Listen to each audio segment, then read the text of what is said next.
你知道为什么荒山里的野庙绝不可随意触碰？老辈人常说，宁愿在坟头过夜，也绝不能在荒庙留宿，因为这种荒庙常年无人供奉，缺乏人气，成了冷庙，极易被邪祟之物占据。那些原本坐镇其中的神灵，恐怕早已离去。如此一来，小庙就会变成孤魂野鬼的栖身之所，一旦不小心招惹上他们，后果不堪设想。所以在野外路过那种荒僻无人的野庙，千万莫进。一位粉丝讲述了一段他小时候的真实经历。13岁那年，村里孩子们总爱比试谁的胆子更大，大人们越是告诫的事，我们这些孩子就越是好奇。村里有个发小，就提议去后山把那座小庙给踹了，谁要是敢去，谁就当大哥。当时对于年幼又无知的我们来说，只知道一味的逞能，我更是脑热上头，直接跑到后山的破庙前，对着小庙就撒了泡尿，还把庙前弄得一片狼藉。虽然从此小伙伴都不敢招惹我了，然而当晚我便开始高烧不退。我爸带我去了很多医院，也没查出病因。爷爷听说后便过来看了我一眼，就说我这是丢了魂，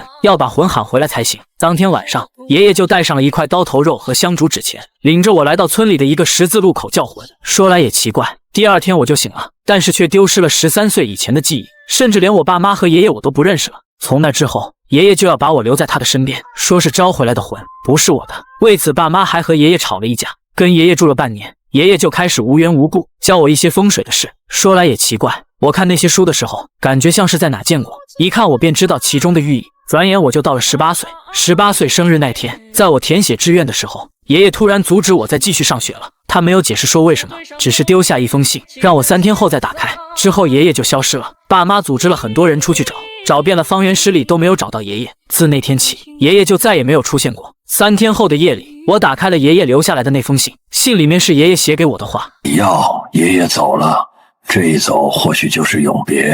孩子，是爷爷对不起你，如果不是5年前的那次招魂，也无法成为5年的爷孙。也许是冥冥之中的缘分，让你来到了我孙子李耀的身上。这些年我一直把你当成是我的亲孙子，我竭尽全力的想要参透你的命格，可是我本事有限，终究无法参透。我只能把所有的本事都交给你，希望有一天你能够参透你自己的命格，知道你活着的意义。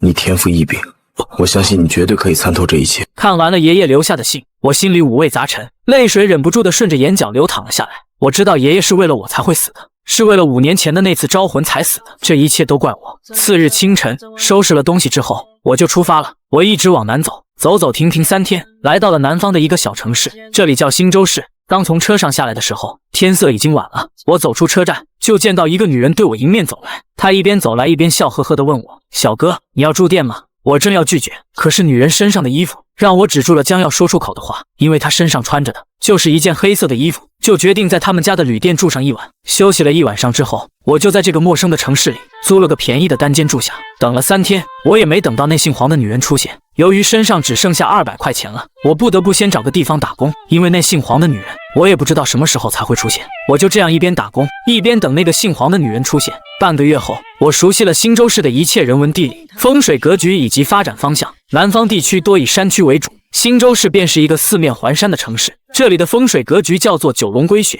虽说是九龙归穴，可是有3条是死龙，这3条死龙阻碍了新州市的经济发展。正是因为这3条死龙的存在，导致了新州市出了不少的烂尾楼、烂尾工程，经济自然也受到了不小的影响。不过这丝毫影响不了，这地方每隔100年就会出一位王侯将相。10年前这里就曾经出过一位，令现在当地人谈起都沾沾自喜的大人物。爷爷把我安排到这样的地方是有理由的，这种地方十分适合我发展。现在我还没有完全掌握爷爷教给我的本事，这地方不大，恰好适合我一步步的来。不得不说，爷爷是真的厉害。不过话说回来，那姓黄的女人还是没有出现，而我现在身上已经没钱了，200块钱我用了半个月，已经是节约的不能再节约了。本想找老板预支一点，可是想到我才上了半个月的班，实在是不好意思开口。今天休息，我又走在街上，看着街边小贩卖的烤肉，滋滋冒油的肉串，我心里那叫一个馋啊！李耀，忽然一个略带惊喜的声音在我身后响了起来，我朝着声音回头看去，只见一个女孩正满脸惊喜地朝我走来。叶婷婷，我没忍住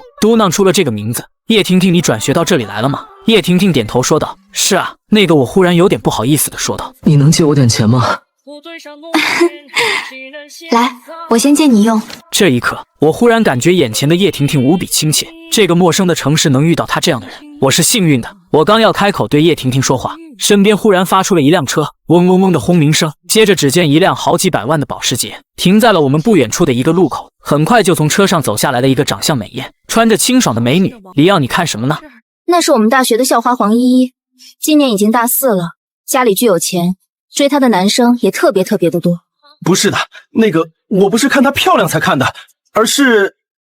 等等，你刚刚说她叫什么名字？黄依依啊。难怪我看到这女孩第一眼的时候，我就在她身上看到了一股尾随的雾气。原来她就是爷爷所说的那个姓黄的女人。果然这一切都在爷爷的卦象之中。来到距离黄依依5米左右的距离，我便直接开口呼喊了她的名字。黄依依听到我叫她，便站住了脚跟，回过头来看我：“你是谁？”黄依依从上往下的打量了我一圈之后，语气有些高冷地问：“我叫李耀，最近你家里是不是有人生病，并且找了很多医院都不管用？”你别担心，我没有恶意，我只是想告诉你，这件事我可以解决。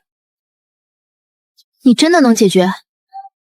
我胸有成竹的点头说道：“当然，其实我也没有十足的把握，因为我还不知道他家里出了什么事。我看他眉毛凌乱，右眼长痘，这是明显的家宅不顺之象。他平安无事，他家里人肯定生病，一切等我看过之后才能下定论。”就在黄依依同意带我去看看的时候，身后忽然发出了叶婷婷的声音：“李耀，你的肉串。”她把一包肉串递给了我，我接过了肉串之后说道：“谢谢你，你能给我留个电话吗？等我办完了事之后，我请你吃饭。”我们交换了电话号码之后，我便跟黄依依上了车。生病的是黄依依的父亲黄四海，大概1个月前，他感觉身体不舒服，头重脚轻的，整天晕乎乎，于是他就去医院检查身体。结果一番检查下来，身体没有一丝一毫的毛病。他爷爷当时就发觉可能是患上了邪病，于是就请来了不少阴阳师来给他治病。可是找了很多人都没有看好他的病，相反他的病越来越严重。几天前，黄四海跟家里人说，他做了一个梦，梦里有个白胡子、光头的小老头在他梦里出现，一个劲的指着他骂，可是骂的什么他听不到，就这样一直骂了3天，现在他都昏迷了过去。很快我跟黄依依来到了黄家，黄家很有钱，住的是一栋很大的自建别墅，别墅外面有个院子，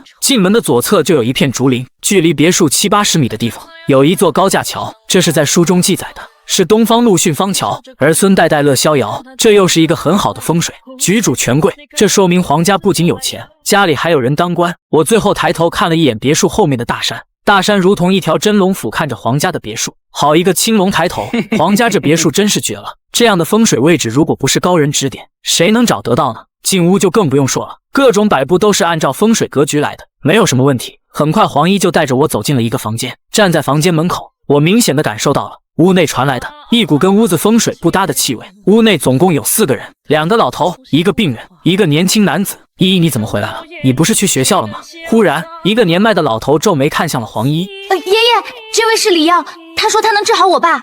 他也是医生吗？我不是医生，我是算命看风水的。算命看风水的，我看是个骗子吧。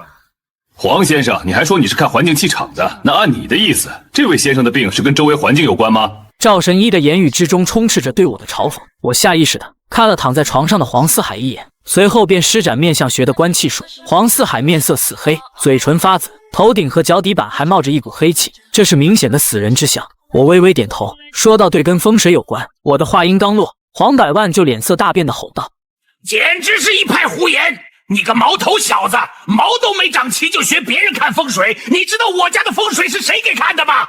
竟然开口就说我家的风水有问题，我看你就是个井底之蛙！你给我滚出去！”我都快委屈死了，我进来就说了2句话，就被人这样骂了一顿。要是换个人，我早就转身走了。可这是爷爷信里面明说的，不管多艰难，我都得办下去。只有解决了黄家的事，我才能用自己最擅长的方式找饭吃。既然不能走，那就只能一语成谶了。黄老先生，如果我没看错的话，你家里应该死了不低于3个年轻人了吧？除了死年轻人之外，你家里的儿媳妇、孙媳妇，只要怀了孕，只要怀的是男孩，你全部咬折了，对吧？你这小子被揭穿了骗人的把戏，还在这里胡说八道！我看你是不见棺材不掉泪！闭嘴！老神医，实在是抱歉，今天的病就治到这里吧。好的，黄老。黄百万整个人就彻底的转变了态度，他颤巍巍的走到了我的面前。大师，刚刚是我有眼不识泰山，对不起，对不起。现在你信了？信。我儿子的事或许你只要一打听就知道，可是我儿媳妇、孙媳妇怀孕的事，除了我们家的人，谁也不知道。我大儿子的儿媳妇儿，也就是我孙媳妇儿，5年怀了2个男娃，还没出生就死在了肚子里。我小儿子的媳妇儿怀了一个，出生之前啥事儿没有，生出来之后就是死的。还有我二儿子的儿媳妇儿也是这样，但凡是男婴，没有一个能够活下来。大师，你一定要帮帮我，你一定要帮帮我们黄家呀！我死了2个儿子1个孙子，现在老四也倒下了。说完话，黄百万那张原本就像憔悴的脸变得更加的憔悴了，差点就哭了出来。他恭敬地在我面前鞠了一个90度的躬，态度极其诚恳。这事已经不是1天2天了，最低也有5年了。我很奇怪，为什么没有解决？黄百万哀地叹息了一口气，道：“我找了，怎么没有找啊？找了好多个呢，可是他们都说没有问题，包括祖大师的徒弟也来看过，他说跟风水没有关系。虽然我也觉得这件事不正常，可谁都说没问题，我也觉得这不是风水的问题了。”我若有所思的点头说道：“好吧，那现在我先把黄叔叔支醒过来问情况吧。你们家的阳宅的确没有什么问题，也不知道是不是阴宅出了问题。”黄百万想说什么的，可是话到嘴边又被他给咽了下去。你们给我准备1把剪刀、1碗鸡血、2根针，还有一些朱砂。10分钟之后，这些东西全部准备齐全了。我将朱砂倒入了鸡血之中，随后竖起了自己的手指头，拿起剪刀，毫不犹豫地剪破了中指，滴了2滴血进去。滴完了我的血之后，我抬起头来问黄百万：“对了，黄爷爷，我还需要童女的血。”童女黄百万眨着眼睛说道：“我孙女们都去上学了，这处女也行。”说完话，我的目光就自然而然地看向了黄依依。随着我的目光看过去，黄百万也看向了自己的孙女。爷爷还愣着干什么？赶紧过来！怎么？难道你没有？我只是……最终为了自己的父亲，黄依还是走上前来，把中指递到了我的面前。同样的，我用剪刀剪破了他的手指头，滴了2滴血进去。黄依问我为什么要用剪刀剪，不用针扎破手指头。我回答他在古代，木匠的墨斗、无齿与裁缝的剪刀都可用来辟邪，剪刀在那个时候不仅仅只是用来剪布的，当时还会用它来杀生。我拿起了那2根银针，放入了朱砂鸡血之中，浸泡了大概5分钟之后，我把银针拿了出来。心神归位，魂归本身，3魂7魄归本宫，急急如律令。黄百万听完傲的点头，随后便示意我到外面的大厅去喝茶。就在我跟黄百万喝茶闲聊了几句的时候，屋内忽然发出了啊的一声尖叫，跟着里面就发出了黄依依惊慌失措的声音：“爷爷爷爷，我爸吐血了，我爸他吐血了。”我听到这话，心里咯噔一声，感觉后背有些冰凉冰凉的。难道我弄错哪个程序了吗？镇魂咒就是这样弄的，我肯定自己没有弄错啊。黄百万闻言连忙走进了房间里面，我也跟了上去。大师，这是怎么回事啊？我有点啧舌，虽然从头到尾我都表现得很老道，很有把握的样子，可发生这样的事是我预料之外的。我努力地回顾着爷爷教我的东西，一遍又一遍，可我很肯定我没做错啊。就在我不知道要怎么办的时候，忽然黄四海发出了啊的一声，这声音很艰难，不过却也把黄百万的目光吸引了过去。跟着黄四海就缓缓地睁开了眼睛，醒过来了。老四，你怎么样？爸，我感觉好了很多，只是我的脚跟，我的头好像被什么东西固定住了，好疼啊！没事儿，那是我弄的镇魂针。一脸疑惑地问这位是黄百万，赶紧把我介绍了一遍。听完之后，黄四海先是对我表示怀疑，或许是看到我太年轻了，他也不敢相信吧。黄叔叔，我听黄小姐说你在昏迷之前做了个梦，梦里有位老人一直在跟你说话，但是你听不到那老人说的是什么，是吧？是的，一个老人，没有头发，只有胡子。他在我梦里骂我，骂什么我听不到。我很想问他说什么，可是我也发不出声音。我们之间就像是不能交集。他骂着骂着的就动手。那是你太爷爷，也就是我爷爷。其实不仅仅只是你梦到过他，老大跟老二临死之前也梦到过他。我找人看过你太爷爷的坟，可是看过的人都没看出问题。我也给你太爷爷烧了很多的纸钱，让他托梦告诉我。李先生，你说这事会不会跟我爷爷有关？很有这个可能，咱们去他的坟地看看吧。1个小时后，我们坐车来到了云屯山。云屯山地处西南角，黄百万的爷爷就葬在云屯山的半山腰上。乘坐着车来到了他爷爷的坟墓旁，停了下来。虽说是在半山腰，可为了方便上香祭拜，黄家直接修了一条路上来。刚下车，我便开始抬起头来四处打量。从黄百万爷爷的坟墓这里往左边看去，是那条蜿蜒的河流，右边则是刚刚的白虎山势。此刻的白虎山势如同猛虎卧倒，看上去果真是青龙蜿蜒，白虎驯服。见我认真地看着周围的山势，黄百万在一边给我说道：“我老家以前就是这个地方的，之前我爷爷是住在这一片的农民。机缘巧合之下，他救了一个老先生，也就是祖贺的师傅。我爷爷死后，按照他的要求葬在了这里。那之后，我们家就开始事事百顺。我没有回答，只是把目光放到了坟前那几根常青树的身上。常青树已经很大很粗壮了，只是叶子枯黄，躯干糜烂，看上去像是要死了。见我看那几根大树，黄百万继续给我介绍道：这是埋葬我爷爷的时候就已经种下的树了，活了几十年，现在看上去像是要死了。你知道为什么要在坟前种常青树？这我倒是没听我爹跟我说过，难道这不是为了美化的吗？当然不是，坟前不种树，但凡是种了树的都必有其由。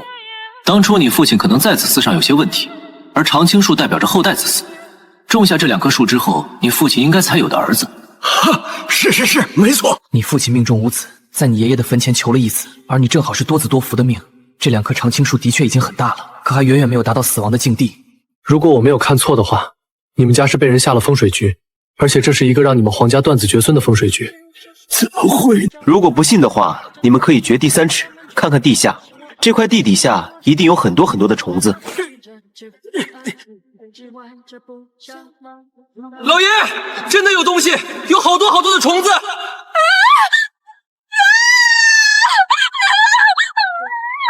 李先生，您帮帮我嘛！您一定要帮帮我们皇家，只要您帮了，我不管您要什么，我都给您。我既然到了这里来，自然是来解决问题的。至于你给我什么报酬，咱们事后再说。下午6点挖坟开棺，回去准备一下吧。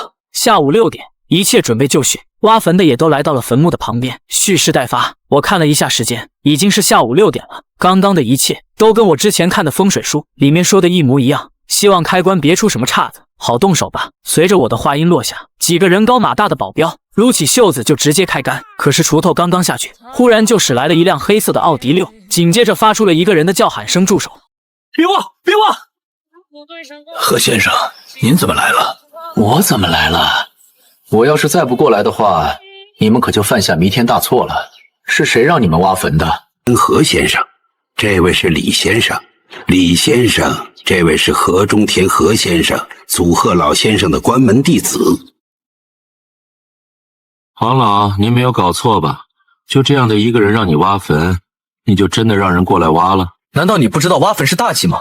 别说您身份那么高贵了，就是普通人都不能随意挖坟的，这可是大大的禁忌。再说了，这可是我师公给看的墓，不说整个省城，放眼整个兴州市，谁能看出那么好的穴？我知道这个风水位置很好，可我家里出了太多的事，并且全都被李先生给说中了。就这样的风水，他敢动锄头，伤害风水的气运。但凡真懂风水的人，都绝对不会让人在坟墓上动锄头。小骗子，你也是学风水的对吧？那我问你，你知道3元风水的定义吗？你知道3合风水的原理吗？你又知道地理5诀中的先天卦和后天卦风水的区别吗？既然你觉得这里的风水没有问题，那你倒是说一说，皇家为什么在5年内死了3个年轻人，夭折了4个男婴，还有这2棵千年常青树为何枯萎了？3有掘地3尺之后，地下为什么会有万千虫子？何先生，你也是学风水的，请你给我解释一下。王爷爷，你要是信得过我李耀，现在就挖坟开棺；如果你信不过，那我现在就走。李先生，我当然信得过你。我听李先生的，给我继续。哇，黄老！行了，何先生，你也别再说什么了。你要是想留在这里看，那就别再说话。半个小时之后，一个挖坟的大汉忽然喊道：“老爷，见到棺材了！”我跟黄百万一块凑了过去，果然见到了棺材的盖子。经过多年的侵蚀，棺材的盖子已经开始被腐蚀，可能是棺材好的因素，还没有完全烂掉。我冲着那几个大汉命令道：“继续刨，刨到能把棺材的盖子打开。”他们几人相互对视了一眼，便低下头去继续干活。又过了几分钟，他们费了好大的力气之后，终于将棺材的盖子给打开了。就在棺材盖子打开的那一瞬间，大家都倒吸了一口凉气。棺材里面是一具白骨，就在白骨的旁边还有一只蛤蟆，一只全身通红，只有3只脚的蛤蟆。见到盖子被打开，他也没有离开，只是呱的叫了一声，眼神往我们的身上扫了一眼，然后继续保持着一动不动的姿态。大家都惊奇地看着棺材内的3脚蛤蟆，无比震惊啊！红尘所运。李先生，这又是什么东西？红蝉所孕，祸事连连，不出10年，绝子绝孙。你真诚不一样了。如果能够挖出金蝉，那后代绝对是大富大贵。而红色的恰好相反，红蝉无训，它不仅吸了你们家的运势，还在这里释放杀气，引来万千泥虫。刚刚那地下3尺的万千泥虫，就是被这只红蝉释放的杀气吸引而来的。所以我们就看到了常青树快要枯死的样子。听完我的解释，黄百万这才恍然大悟。不过他更多的是想不通和懊恼，怎么会这样呢？到底是谁给我们加下了这样的一个风水死局？我黄某人做事向来光明磊落，真不知道我到底得罪了谁。李先生，那现在我们该怎么办呢？打死这红蝉吗？打死肯定没用，需要让他自己离开，你们家的一切才会好起来。你要打死他，不出1年，你们家的人肯定都会死光。那要怎么办呢？不急，把我刚刚准备的24张红纸掌钱和那3张黄纸掌钱拿出来，只有把他请走，皇家才可高枕无忧。我将红纸长钱直接丢进了坟墓里面，一边丢进去一边念叨天上3旗日月星。随着我最后一声破喊出口，我的最后一张红纸长钱也烧完了。红钱烧完，只见那3只脚的蛤蟆忽然呱的叫了一声，然后就看到他从坟墓里面直接跳了出去。这一跳跳出了10米左右的距离，红蝉一跳，10米一叫，紧接着他一边叫一边跳出了我们的视野。几分钟之后，叫声消失了，那3只脚的蛤蟆也消失了。见到他离去，我心里终于可以长长的松口气了。这件事算是办完了。然而就在这时，何中田喃喃自语道：“不可能，这件事太蹊跷了，是他，一定是他下的风水局。”何中田此刻就像是一条恶狗，想要一嘴将我咬死。听到何中田的话，黄家人的眉头都不禁皱起来，看向了我。何先生，你这话是什么意思？风水学不是学个10年8年就能出成效，想真正学懂，最少也得有20年的功力。这家伙看着才多大，20岁不到吧？这样的风水被下了风水局，就连我也没有看出来，他怎么可能看得出来？所以我敢肯定，他就是那个下风水局的人。他之所以那么做，就是先生，还亏你是祖贺先生的徒弟，没想到你竟然开口说出这番话。我觉得你说话自相矛盾。刚刚你也说了，风水学没有20年的功力都不叫本事，现在你又说我给皇家下了风水局，你这话不是自相矛盾吗？不是你，那就是你爷爷，一定是你爷爷下的风水咒，然后让你来解，从而奠定你的名声。够了，何中田，你少在这里信口开河，看在你师父的面子上，现在请你给我离开。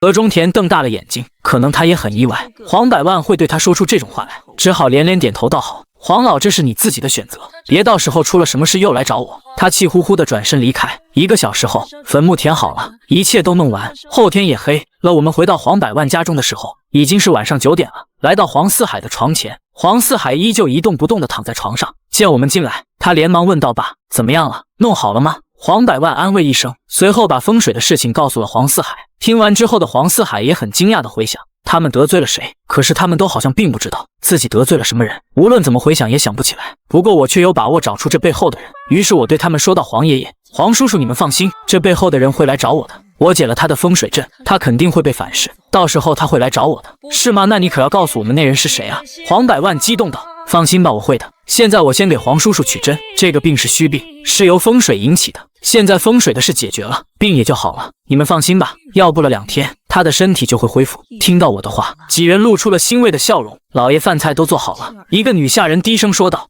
黄百万诚恳地看向我。对了，饭菜已经备好了。李先生这一天劳累辛苦了，咱们先去吃饭吧。我也没有客气，也确实是饿了，于是我便跟他们一块来到了餐厅吃饭。酒足饭饱之后，黄百万又跟我聊了一会，时间已经来到了晚上10点，我该回去了。于是我便起身告别了黄百万。黄百万问我：“李先生，我给您多少钱合适呢？”终于提到钱的事了，于是我就对黄百万说道：“随意吧，钱多钱少无所谓。”听到我的话，黄百万又是一愣，好像有点为难的样子。他问我100万够吗？100万，我听到这个数字差点没有叫出声来。我第一次办事，别人就要给我100万，这太夸张了吧？当然不够，我还可以加的，只要您开口，多少我都愿意给。黄百万小心翼翼地说道。我连忙摆摆手，说道：“不是钱多钱少无所谓，就是个意思。100万会不会太多了？”听到我的话，黄百万明显的愣了一下。我请人给我看风水，没有看出名堂来的都收了我几十万，您给我们家解决了那么大的麻烦，100万不多，一点也不多。说着话，黄百万把一张银行卡硬塞给了我，还说密码是6个0。我经不住他的强塞，只能勉为其难的接受，离开了黄家。看着手中的有100万的银行卡，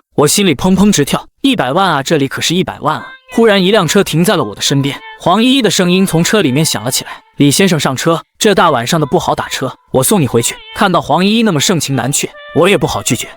李先生，谢谢你啊，真的太感谢您了。要是没有您，我爸爸肯定就……没事儿，举手之劳而已，不足挂齿。其实也不完全是我的功劳，都是你爷爷跟你父亲积的德。你父亲跟你爷爷都是好人，他们命不该绝。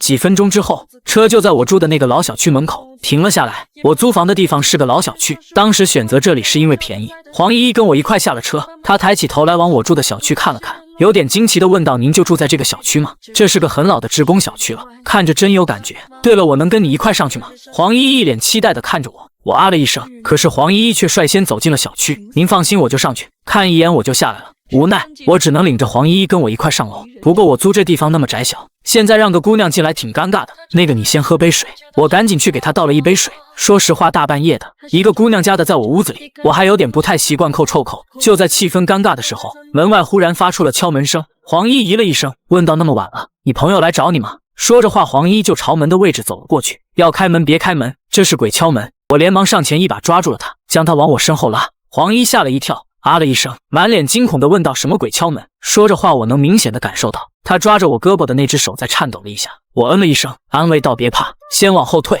退了2-3米之后，门外再次发出了敲门声，扣，还是3下，还是十分的有节奏。没错，这不是人敲门，这是鬼敲门。我赶紧从口袋里拿出了一张随身携带的黄纸符，然后竖起自己的中指，咬破挤了一些血在黄纸上。念完，我便将手中的黄纸符给打了出去。我这随手的一打，只见黄纸符如同一颗石头，硬生生的飞了出去，硬生生的打在了门上。虽然只是打在门上，可就跟打在了那女鬼的身上一样。只听到那门后发出了啊的一声尖叫，紧接着门就猛烈的摇晃了起来。随着门猛烈的摇晃了一阵，接着只见一个女人直接穿过了门，从外面走了进来。那是一个身穿白衣、披头散发、满脸黑气的女人。不准确的来说，那不是人，那是一只女鬼。